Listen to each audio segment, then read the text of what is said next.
এক পের মাকে নাম শুধুমাত্র একটি কর্মসূচি নয়, এটি মায়েদের অবদানকে যথাযোগ্য সম্মান প্রদান করার একটি মাধ্যম, বললেন ত্রিপুরার মুখ্যমন্ত্রী ডাক্তার মানিক সাহা।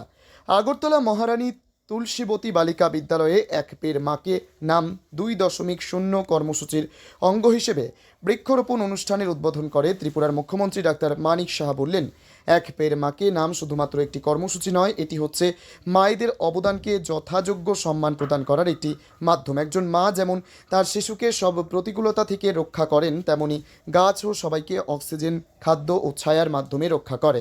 গাছ পরিবেশ রক্ষা করে প্রাকৃতিক ভারসাম্য বজায় রাখে। শুধুমাত্র গাছ লাগালেই হবে না, তাকে সঠিকভাবে পরিচর্যা করতে হবে। অনুষ্ঠানে অন্যান্যদের মধ্যে উপস্থিত ছিলেন ত্রিপুরার শিক্ষা দপ্তরের বিশেষ সচিব রাভিল হেমেন্দ্র কুমার, এলিমেন্টারি এবং সেকেন্ডারি এডুকেশনের অধিকর্তা এনসি শর্মা। আজকে রাজ্য স্তরে 3600 এর ওপর বিদ্যালয়ে এই কর্মসূচি পালন করা হয়েছে। ত্রিপুরা থেকে বিক্রম কর্মকারের report, crime press Bengal news. কিন্তু বিপদের সময় আমাদের ঢুকিয়ে দেয় যখন করোনা আক্রান্ত হলাম, তখন আমরা বুঝতে পারলাম যে লাংসের কি অবস্থা। কাজে এখানে গাছের যে প্রয়োজন, যখন একটা সমস্যা হয় তখন আমরা বুঝতে পারি।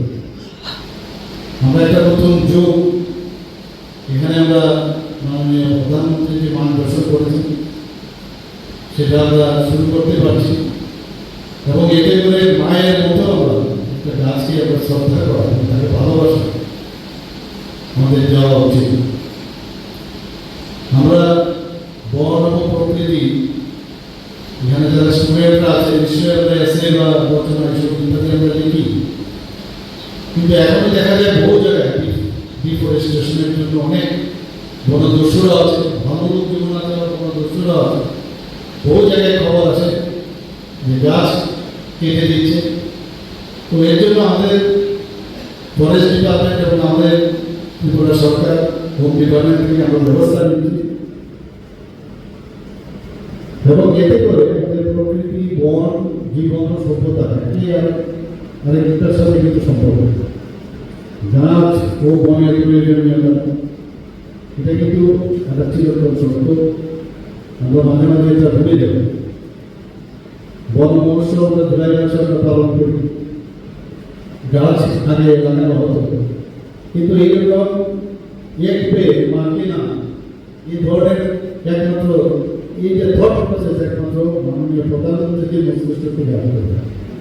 আমরা বন মহোৎসব আপনার করতাম ছোটবেলা থেকে, ভালো একবার করে দিলাম, দার্জিলিং পরে উনি আমাদের বুঝিয়ে দিয়েছে আমাদের পরিবেশকে যদি রক্ষা করতে হয় এবং ঝুঁকি যদি কমাতে হয়, বৃক্ষরোপণ একটি গুরুত্বপূর্ণ বিষয় হচ্ছে, তা আমাদের মনে রাখতে হবে। এখানে সবার অবগতির জন্য আমি জানাচ্ছি যে একটা ম্যাচিওর বা পরিণত গাছ